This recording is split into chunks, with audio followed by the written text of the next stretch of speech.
एक बार फिर से आपका बहुत स्वागत है। आप देख रहे हैं आपकी आवाज और मैं हूं आपके साथ विवेक शुक्ला। छत्तीसगढ़ में कोरोना की रफ्तार बहुत तेज है, लेकिन उससे भी ज्यादा तेज है यहां की सियासत, जो अब कोरोना की वैक्सीन को लेकर हो रही है। कोरोना से कैसे निपटे ये एक तरफ, कोरोना की वैक्सीन कैसे लगे, फ्री में लगे तो कैसे लगे, विधायक निधि से लगे तो क्यों लगे, ये सब वार पलटवार दूसरी तरफ नजर आ रहा है। अब भूपेश सरकार केंद्र सरकार पर भेदभाव के आरोप लगा रही है। सरकार कह रही है कि 1 मई से कोरोना का तीसरा चरण जो शुरू होने वाला है, लेकिन वैक्सीन तो अभी आई नहीं है। उधर विपक्ष यानी कि बीजेपी अपने तरीके से केंद्र का बचाव और राज्य सरकार का विरोध कर रही है। आज मुद्दा यही होगा, लेकिन उससे पहले आपको बताते हैं कि वैक्सीन को लेकर राजनीति का रण क्यों बना हुआ है।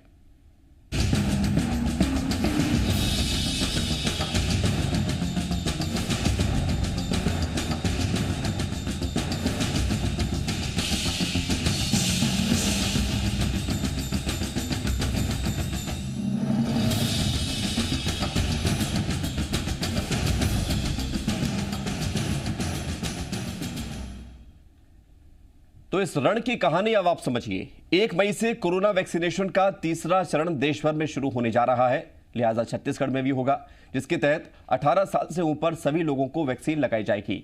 भूपेश सरकार ने मुफ्त वैक्सीनेशन का ऐलान किया है, जिसके लिए अब विधायकों को विकास कार्यों के लिए मिलने वाली 2-2 करोड़ की विधायक निधि का इस्तेमाल होगा। भूपेश सरकार ने विधायक निधि के खर्च पर पूरी तरह रोक लगा दी है। इस साल की विधायक निधि के 182 करोड़ रुपए मुख्यमंत्री राहत कोष में जमा होंगे और उससे 18 साल से ऊपर के सभी लोगों को मुफ्त में वैक्सीन लगाई जाएगी। सरकार की तरफ से विधायक निधि के खर्च पर रोक के आदेश जारी कर दिए गए हैं। कल ही कांग्रेस विधायकों ने अपनी विधायक निधि को वैक्सीनेशन में इस्तेमाल के लिए सहमति दी थी, जिसको लेकर बीजेपी ने कांग्रेस पर सवाल भी उठाए थे। लेकिन अब भूपेश सरकार ने सभी विधायकों की विधायक निधि के खर्च पर रोक लगा दी है। इससे पहले सांसदों के फंड पर भी पिछले साल केंद्र सरकार ने 2 साल की रोक लगाई थी।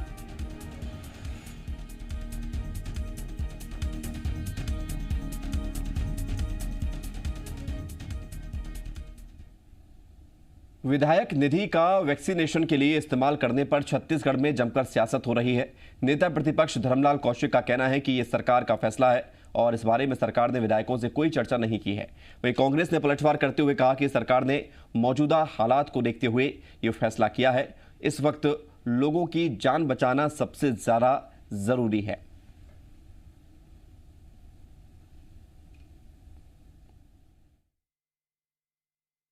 विकास निधि राशि अपने अपने क्षेत्रों में बेड की व्यवस्था के लिए, ऑक्सीजन की व्यवस्था के लिए, नया कोविड सेंटर बढ़ाने के लिए, ऐसे समय और कोई जिला अस्पताल में, अपने जिला मुख्यालय में, तो कोई सामुदायिक स्वास्थ्य केंद्र में हमारे विधायकों ने और प्रतिपक्ष के विधायकों ने अपनी अनुशंसाएं कलेक्टर को दे दी है।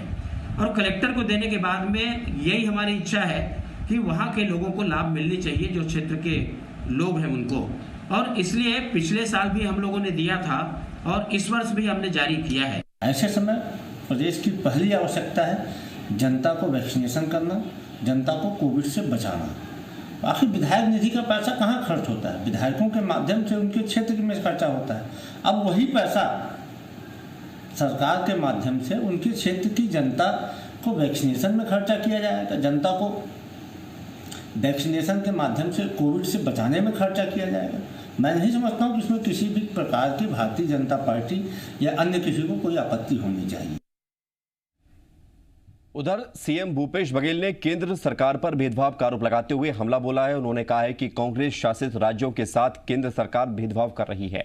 वैक्सीन की अलग अलग कीमतों से राज्यों पर आर्थिक बोझ बढ़ गया है। 1 मई से वैक्सीनेशन के तीसरे चरण पर सीएम ने सवाल भी उठाए हैं। सीएम के मुताबिक अब तक एक भी वैक्सीन राज्य को नहीं मिली है और न केंद्र सरकार बता रही है कि कब तक वैक्सीन भेजी जाएगी। सीएम भूपेश बघेल ने दावा किया है कि प्रदेश में ऑक्सीजन, बेड और वेंटिलेटर की कोई कमी नहीं है।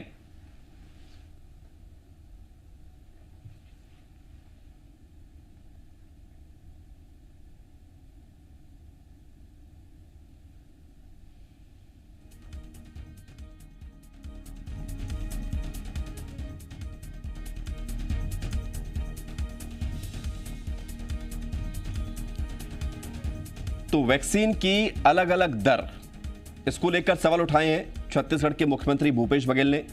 इसके साथ ही केंद्र सरकार पर यह आरोप लगाया है कि केंद्र सरकार जिन राज्यों में कांग्रेस की सरकारें हैं वहां पर भेदभाव कर रही है और छत्तीसगढ़ में भी, छत्तीसगढ़ के साथ भी केंद्र का यही रवैया है।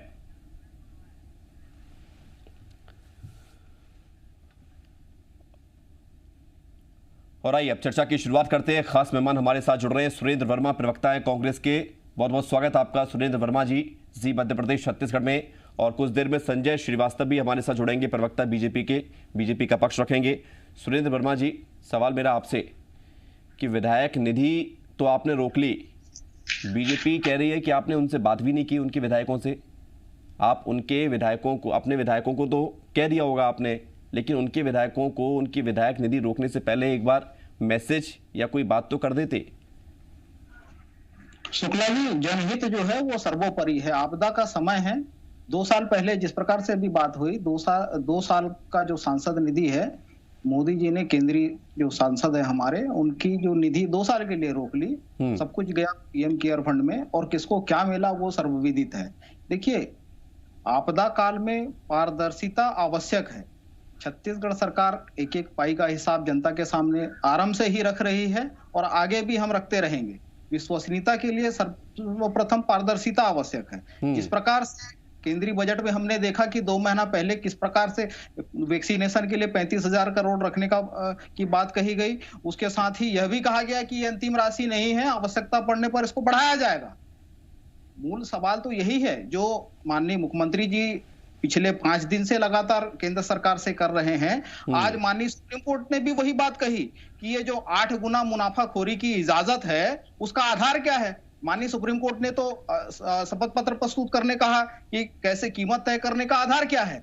इस प्रकार से 2 वैक्सीन और 5 दरें जो है ये अप्रासंगिक है। और जहां तक विधायक निधि की बात है, कोई भी सरकार, चाहे केंद्र सरकार हो या राज्य सरकार हो, उनके सारे मदों का जो पैसा है वो पब्लिक का पैसा है, टैक्स का पैसा है। विधायक मद का पैसा तो विधायकों के क्षेत्र में खर्च होना था। और ये वैक्सीनेशन से ज्यादा अनिवार्य कौन सा खर्च है, आज ये बताएं। भारतीय जनता पार्टी के नेताओं का जो शुरू से रवैया रहा है वो छत्तीसगढ़ की जनता के हितों के खिलाफ है। ये लगातार पीएम केयर फंड में दबाव पूर्वक सीएसआर मद का पैसा डलवाते रहे, जो स्थानीय जिला स्तर के भीतर ही जो खनन और उद्योग के प्रभावित लोगों के ऊपर खर्चा होना था। लगातार भारतीय जनता पार्टी के नेता, कल ही बयान आया था माननीय सांसद सुनील सोनी जी, वो क्या कहते हैं वैक्सीनेशन के दरों के संदर्भ में कि मोदी जी ने नियम बनाया है, जो प्रावधान किया है वो कुछ सोचकर ही किया होगा। ये बड़े मासूम भक्त बनते हैं। ये बताएं कि छत्तीसगढ़ की जनता को फ्री में वैक्सीन क्यों नहीं लगना चाहिए।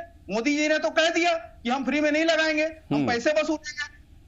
तो छत्तीसगढ़ में तो लगाइए, आप फ्री में वैक्सीन लगाइए, लगेगा, कहीं किसी को कोई आपत्ति नहीं होनी चाहिए।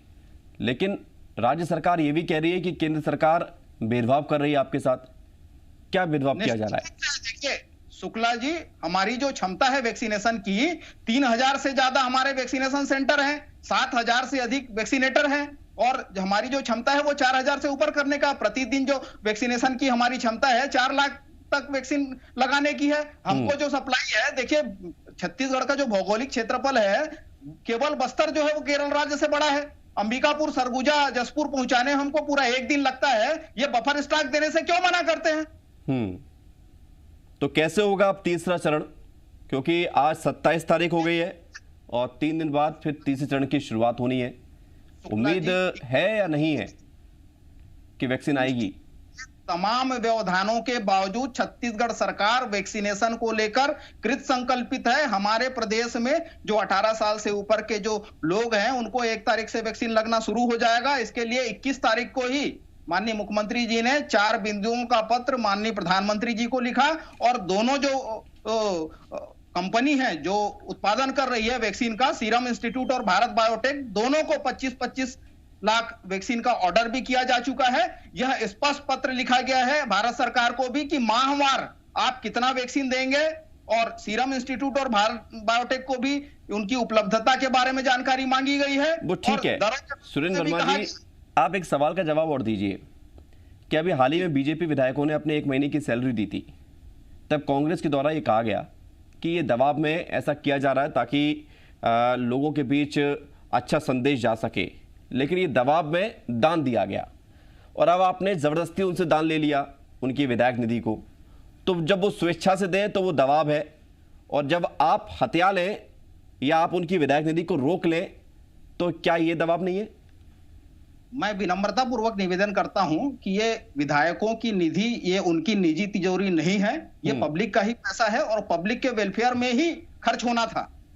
मैं फिर से कहूंगा कि क्या सरकार बदल जाने से परिस्थितियां बदल जाती है? जो 1 साल पहले केंद्र सरकार 2 साल के लिए करे, बिना पूछे करे, बिना चर्चा के करे, तो वहां पर वो सही है। और ये राज्य सरकार वैक्सीनेशन को लेकर जहां तमाम वादे करके केंद्र सरकार हाथ खड़ा कर दे कि हम नहीं देंगे 18 से 45 साल वालों को मुफ्त, और राज्य सरकार इस प्रकार की व्यवस्था विधायक, चलिए ठीक है, जवाब ले लेते हैं। संजय श्रीवास्तव जी हमारे साथ जुड़ गए हैं और फोन लाइन पर उनसे संपर्क हो पा रहा है। संजय श्रीवास्तव जी, स्वागत आपका। और वैक्सीन लग जाए लोगों को फ्री में, इसके लिए विधायक निधि को रोका गया है और अपने अंडर में लिया गया सरकार के द्वारा। क्या अर्ज है इसमें? कौन सा ऐसा 1 साल में आप विकास कर रहे थे जो अगर फ्री में वैक्सीन लग जाएगी, लोग सुरक्षित हो जाएंगे तो ज्यादा बेहतर होगा उससे? देखिए विवेक जी, कहीं कोई आपत्ति नहीं है। छत्तीसगढ़ में तो भारतीय जनता पार्टी के विधायक और सांसद कांग्रेस के विधायक और सांसदों से कहीं आगे निकलकर राज्य सरकार की सहायता कर रहे हैं। राज्य सरकार को उन्होंने अपने फंड के लिए चिट्ठी लिख दी है। ये मेरे प्रवक्ता हैं, वो बताएंगे। अभी कांग्रेस का मैं सुन रहा था, ये तो अभी 2 दिन पहले कि वैक्सीनेशन के लिए इनके फंड को लिया जाएगा। हमने तो महीने भर पहले, हफ्ते भर पहले। और एक बात और बता दूं मैं आपको, शायद इनकी जानकारी में होगा या नहीं होगा, या नहीं सुनना चाहेंगे या नहीं बताना चाहेंगे, कि हम पिछले वर्ष की, अभी तो 21-22 की बात हो रही, मैं उस पर भी चर्चा करूंगा, जो 20-21 का वित्तीय वर्ष था, उसमें से 30% जो मूल वेतन जो हमारे विधायकों का है, उसमें से 30% राशि सांसदों की भी यहाँ पर मुख्यमंत्री सहायता कोष में जा रही है, कांग्रेस के नेताओं की नहीं जा रही है। ये सुन लीजिए। और हमने 25-25 लाख 50 लाख रुपए का अपने कलेक्टर को, अपने अपने विधायक जहां जहां जिस जिलों के अंतर्गत आता है वहां दे दिया। ये तो बाद में जागे कि वैक्सीनेशन की इनको तकलीफ है, क्योंकि बड़ी बड़ी बातें कर दी है कि हम करेंगे, अब पैसे का जुगाड़ कर रहे हैं, कैसे करें, करे, आपत्ति नहीं है, हर एक रुपए हम इनको सहयोग करेंगे। लेकिन देखिए, नियम प्रक्रिया और संविधान के साथ में सब चीजें चलती है। हमारी तो केवल इतनी आपत्ति है कि बीजेपी के विधायकों को, चूंकि देखिए राशि है, राशि भी कोविड के लिए, हम नहीं बोल रहे कि कोई रोड सड़क पानी हमने बनाया है, लेकिन अभी पिछले 1.5-2 महीनों से या आपको याद होगा, जिला अस्पताल सामुदायिक स्वास्थ्य केंद्र में बिस्तरों को बढ़ाने के लिए, अस्थायी कोविड केंद्र के लिए जो विधायक है अपने अपने क्षेत्रों में, उन्होंने राशि भेज दी है कलेक्टर के माध्यम से, और स्वास्थ्य विभाग द्वारा खर्च की व्यवस्था स्वीकृति की अपेक्षा में बना ली गई है। इसलिए हमारा सवाल है, और नेता प्रतिपक्ष जी ने चिट्ठी लिखकर कहा है, जो शेष राशि बची है उसको आप ले लीजिए, कहीं कोई आपत्ति नहीं है। लेकिन जो जनता के विश्वास में करके उन्होंने वहां पे जो डिक्लेरेशन किया है, वो डिक्लेरेशन उनको यथास्थिति रहने दीजिए, बाकी जो पैसा बचा है आप वैक्सीनेशन के लिए ले लीजिए। दूसरा विषय देखिए, एक और है, राजनीति किस तरीके से होती है। अभी 2 दिन पहले की बात है, समाचार पत्र मेरे हाथों में है कि छत्तीसगढ़ की कांग्रेस सरकार ने क्या प्रचारित किया कि कांग्रेस के सभी विधायक, ये समाचार पत्रों में है, ये मैं नहीं कह रहा हूं, कहेंगे तो मैं इसको दिखा सकता हूं, कि कांग्रेस के सभी विधायक विधायक निधि का पैसा मुख्यमंत्री राहत कोष में देंगे। लेकिन जब आदेश निकला, उसमें कहीं बीजेपी का उल्लेख नहीं था, लेकिन जब आदेश निकला तो सभी विधायकों की निधि उसमें शामिल थी। राजनीति कौन कर रहा है? हम तो तैयार हैं देने के लिए, कहीं आपत्ति नहीं है, लेकिन आप कम से कम ईमानदारी के साथ में तो करिए। नहीं, आप एक तरफ कह रहे हैं संजय श्रीवास्तव जी कि आपको आपत्ति नहीं है, आप सहयोग भी कर रहे हैं, आप साथ में ये भी कह रहे हैं कि आपने हमसे पूछा क्यों नहीं, आप बता तो देते। ये भी तो कहा जा रहा है बीजेपी के द्वारा। निश्चित रूप से बताना चाहिए, उसमें क्या दिक्कत है? जब तमाम प्रकार के इस कोरोना संक्रमण के समय कहां क्या क्या बातचीत नहीं हो पा रही, इनको पत्र लिखने का समय है, प्रतिदिन 2 पत्र लिखना। तो ये तो कांग्रेस कह रही है कि जब आपने सांसदों की सांसद निधि को रोका तो आपने पूछा था क्या उनसे? निश्चित रूप से रिकॉर्ड निकाल के देख ली, इनकी जानकारी में नहीं है, या फिर ये कॉपी करना चाहते हैं केंद्र का, तो मुंह बंद करके रखें कि हाँ भैया केंद्र की नीति सब कुछ ठीक है, हम उसी का पालन करेंगे। आप तो घड़ी घड़ी उनका विरोध करते हैं और फिर कुछ बहाना बनाना तो केंद्र का नाम ले लेते हैं। तो मुझे लगता है ये दोहरी तिहरी जो नीति है, दोहरी नीति में नहीं, तिहरी चौथी नीति, जब जिस समय जो स्थिति बने जहां राजनीति करने का फायदा हो जाए, तो मुझे लगता है कि संजय जी एक सवाल का जवाब और चाहेंगे आपसे, फिर मैं सुरेंद्र वर्मा जी के पास जाऊंगा। 1 मई से तीसरे चरण की शुरुआत होनी है, वैक्सीन तो पहुंची नहीं है राज्य में, कैसे होगी? ये कार्य योजना तो राज्य सरकार को और केंद्र सरकार को मिलकर बनानी चाहिए। अभी तक तो 8 दिन उन्होंने ये खराब कर दिया, केंद्र सरकार के साथ में चिट्ठी लिख रहे थे, 2 दाम कैसे होगा, ये कैसे होगा, हमको कैसे मिलेगा। तो मुझे लगता है ये सब चीजें समय अनुकूल राज्य सरकारों से मदद होनी, राज्य सरकार और केंद्र सरकार को मिल बैठकर बातचीत करना चाहिए। तो आपको लगता है कि अभी इंतजार करना चाहिए? कल गृह मंत्री जी से बातचीत हुई है, क्या बात हुई सार्वजनिक करें, उसको निकालें। ये तो केवल आरोप लगाते हैं, कभी ये नहीं कहते कि क्या वहां से आश्वासन मिला, नहीं मिला, क्या हुआ, कैसे आएगी। ये तो केवल राजनीति, कि केंद्र ऐसा कर रहा है। अच्छा, उसमें तो आपदा में मतलब अवसर ढूंढ सरकार रहा में है। बैठे लोग राजनीति कर रहे हैं, ऐसा आप कह रहे हैं? निश्चित रूप से 100% पूरे देश के अंदर में एकमात्र ऐसी सरकार है छत्तीसगढ़ में कांग्रेस की। दुर्भाग्य के साथ में मुझे कहना पड़ रहा है, चुनी हुई सरकार केवल हर चीज में राजनीति कर रही है। ठीक है, वैक्सीनेशन के नाम पर जवाब ले 2 लेते हैं। महीने पहले सुरेंद्र वर्मा जी, विवेक जी 2 महीने पहले इन्होंने कहा था कि हम फ्री वैक्सीनेशन करेंगे। जब फ्री वैक्सीनेशन की बात आई तो फिर से राजनीति करना चालू कर दिया कि केंद्र हमको मदद नहीं कर रही है। सभी ठीक है। राज्य कान खोलकर सुन ले कांग्रेस के नेता कि सभी राज्य फ्री वैक्सीनेशन अपने राज्यों के अंदर में कर रहे हैं। आप इकलौते नहीं है, आप अपवाद नहीं है। ठीक है। राजनीति मत तलाशिए आप। सुरेंद्र वर्मा जी, क्या वाकई में राजनीति का स्तर ये हो गया है कि इस आपदा के समय में हम ये ढूंढेंगे कि हम अपने नंबर कैसे बना लें जनता के बीच में, या जो आरोप लग रहे हैं सब झूठे हैं? प्रदेश की जनता और देश की जनता देख भी रही है कौन सरकार है और कौन सी पार्टी के लोग हैं जो आपदा को केवल अवसर में तलाश कर रहे हैं। किस प्रकार से निजी फार्मा कंपनियों से मिली भगत करके 8 गुना मुनाफाखोरी की इजाजत कौन दे रहा है, देश की जनता जानना चाहती है। पहले दिन से ही 20 लाख करोड़ के जुमला पैकेज में किसी को कुछ नहीं मिला। 35,000 करोड़ केवल और केवल वैक्सीनेशन के लिए बजट में प्रावधान किया गया। अरे 35,000 सुरेंद्र वर्मा जी, 20 लाख करोड़ रुपए खर्च हुए हैं, आप पता करिए ना। सरकार दावा करती है, ऐसे थोड़ा ना कह सकते आप टीवी डिबेट में कि किसी को कुछ नहीं मिला है। मिला वित्तीय संस्थानों से आपदा राहत नहीं हो सकती, यही तो जुमला है भारतीय जनता पार्टी का। 35,000 करोड़ में 234 डोज लग सकते हैं, इनके आंकड़ों में केवल 14 करोड़ डोज लगे हैं। कहां गया बजट का वो पैसा बताएं। भारतीय जनता पार्टी के लोग आधारहीन राजनीति करना छोड़ दे। हमारा वादा था छत्तीसगढ़ की जनता को फ्री में वैक्सीन लगाने का, हम आज भी कायम है और लगाएंगे लगातार। पूछना चाहते हैं, हम केंद्र से बात कर रहे हैं। 21 तारीख को माननीय मुख्यमंत्री जी ने मोदी जी से कहा कि आपका जो कोटा है 45 से ऊपर वालों का, जो कुल आबादी का 20% है, उसमें महीने में कितना उपलब्ध कराएंगे ये बताएं। कल ही माननीय गृह मंत्री से इस संदर्भ में बात हुई, तो क्या जवाब मिला, ये तो पूछ रहे हैं संजय श्रीवास्तव जी। हम निश्चित रूप से हमारी जो तैयारी है, हमारी जो क्षमता है, विस्तृत रूप से जानकारी दी जा चुकी है। हमारे गृह मंत्री जी से क्या जवाब मिला, ये तो बताइए। जी अमित शाह जी ने क्या कहा जब बात हुई फोन पर? तो अमित शाह जी ये जानकारी चाह रहे थे कि हमारी तैयारी कितनी है। हमने तो बताया कि आपकी जो सप्लाई है, आपकी जो उपलब्धता है, वो 1 लाख भी नहीं है। प्रदेश को जो दी जा रही है वैक्सीन, हमारी तैयारी 4 लाख से ज्यादा वैक्सीनेशन की है। हमारे 60,000 से ज्यादा वैक्सीनेटर तैयार है, कार्यरत है। ठीक है, वो ये भी तो कह रहे हैं कि हम मदद के लिए तैयार हैं, और आप उसमें राजनीति करते हैं। हम राजनीति कौन कर रहे हैं, देश की जनता देख रही है। ये फ्री में वैक्सीन का वादा तो इनका भी था, हम तो अपने वादे पे कायम है, इनके वादे जुमले हो गए। 35,000 करोड़ केंद्रीय बजट का कहां गया? केवल 14 करोड़ लोगों को इनके आंकड़ों में वैक्सीन लगा, बाकी पैसे कहां गए? आपदा में अवसर ढूंढने वाले लोग। अब एक बार बताइए सुरेंद्र वर्मा जी, सुरेंद्र वर्मा जी, फ्री में चाहती है इनसे। फ्री में वैक्सीन लगवा करके सरकार एहसान कर रही जनता पर। आप जो है वोट मांगते हैं उनकी सुरक्षा का हवाला देकर, और यदि आप उन्हें सुरक्षित कर रहे हैं तो ये एहसान थोड़ी ना जनता के सिर पर कि भाई हमने आपको वैक्सीनेट कर दिया है। नहीं तो है, हम इससे पीछे नहीं हट रहे हैं, केंद्र सरकार पीछे हट रही है। संजय श्रीवास्तव जी, हम मदद की बहुत दरकार है, क्यों नहीं मदद की जा रही केंद्र से? देखिए विवेक जी, मुझे ऐसा लगता है कि ये लोग कोरोना संक्रमित हो गए, ये वैचारिक रूप से संक्रमित हो गए, ये सुनना ही नहीं चाहते, ये तकनीकी तौर पर बातचीत ही नहीं करना चाहते कि क्या होना चाहिए, क्या जवाब है, कितना खर्च हुआ है। टू द पॉइंट बात करें ना। नहीं वो केंद्र जुमला करता है, ऐसा करता है।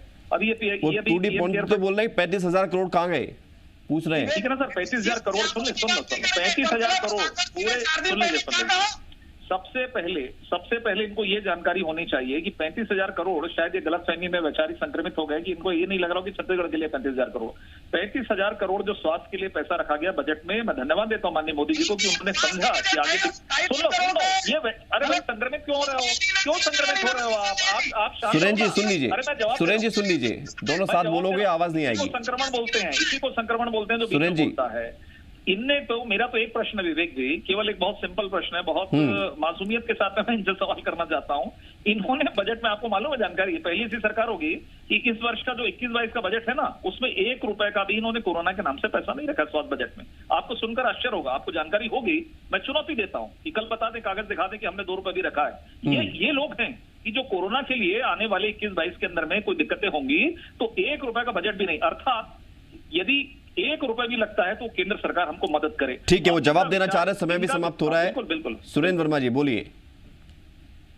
मानसिक बताइए संक्रमित कुछ कितना बजट में भक्त रखेंगे हैं, साहब? इसका मोह भंग नहीं हुआ है अभी। ये अगर प्रदेश की राजनीति में अगर ये गंद फैलाना छोड़ के मुद्दों पर बात करते तो द्वितीय अनुपूरक बजट में जो मुख्यमंत्री अधोसंरचना फंड का जो प्रावधान किया गया था, जो नए मेडिकल कॉलेज खोले गए, जो जिला अस्पतालों को मल्टी स्पेशलिटी अस्पताल में परिवर्तित किया गया, जो 7 वायरोलैब खोले गए, 4 नए वायरोलैब, 137 कोविड केयर सेंटर संचालित हैं, प्रत्येक ब्लॉक में 100 बिस्तर के अस्पताल जो खोले गए हैं, ये अगर 15 साल में काम किए होते हेल्थ के लिए, शिक्षा के लिए, तो ये स्थिति देखनी नहीं पड़ती। छत्तीसगढ़ सरकार विगत 2.5 साल में जो इंफ्रास्ट्रक्चर खड़ा किए है पूरे देश के लिए अनुकरणीय है। आज छत्तीसगढ़ अपनी आवश्यकताओं के अतिरिक्त इतनी अच्छी व्यवस्था अगर खड़ी की गई है तो फिर छत्तीसगढ़ का ये हाल क्यों बना हुआ है? सुरेंद्र वर्मा जी, सीधा सवाल आपसे। नहीं, देखिए आज का ही अखबार है ये, इसमें स्पष्ट रूप से कहा गया है कि जो सक्रिय मरीज है रायपुर में आधे रह गए 1 हफ्ते के अंदर। तो जिस मुस्तैदी से, जिस तत्परता से छत्तीसगढ़ सरकार काम कर रही है, कोई दूसरा उदाहरण नहीं है देश में। आरोप तो ये लग रहा है कि आप RT-PCR जांच रिपोर्ट ही 7-7 दिन में दे रहे हैं, कहीं उसकी वजह से तो आंकड़े आ रहे नहीं रह गए? जी विवेक जी, आरोप ये लग रहे हैं कि RT-PCR जांच ही आप काफी दिन में दे रहे हैं, कहीं उसकी वजह से तो आंकड़ों में ये अंतर नहीं आ रहा है? ये पूरी तरह से झूठ है विवेक जी। चाहे जांच की बात हो या वैक्सीनेशन की, राष्ट्रीय औसत से दुगने से बेहतर है। कल की मैं बात बता दूं, 54,250 जांच हुए हैं छत्तीसगढ़ में। ये भारतीय जनता पार्टी लगातार इसी प्रकार के गलत बयानी से छत्तीसगढ़ के में अपनी विश्वसनीयता खो चुकी है। ठीक है सर, विश्वसनीयता फिलहाल तो जनता के बीच में यही है कि वो कोरोना से पीड़ित ना हो जाए, इसको लेकर उसे ये डर है, और आप यदि उसका इलाज करा दें तो आप विश्वसनीय हो जाएंगे। बहुत शुक्रिया आपका हमारे साथ जुड़ने के लिए सुरेंद्र वर्मा जी, संजय श्रीवास्तव जी हमारे साथ इस चर्चा में हिस्सा लेने के लिए। तो वैक्सीन को लेकर जो आर पार की स्थिति बनी हुई है, छीटाकसी की जा रही है, आरोप लगाए जा रहे हैं, इन सब से ऊपर उठकर सोचना ये होगा कि लोग सुरक्षित हो जाए, लोगों को वैक्सीन दे दी जाए और लोग कोरोना से दूर रहें, तभी जीत है असली मायने में। और उसके बाद फिर राजनीति के तमाम मुद्दे हैं, उस पर राजनीति की जाए।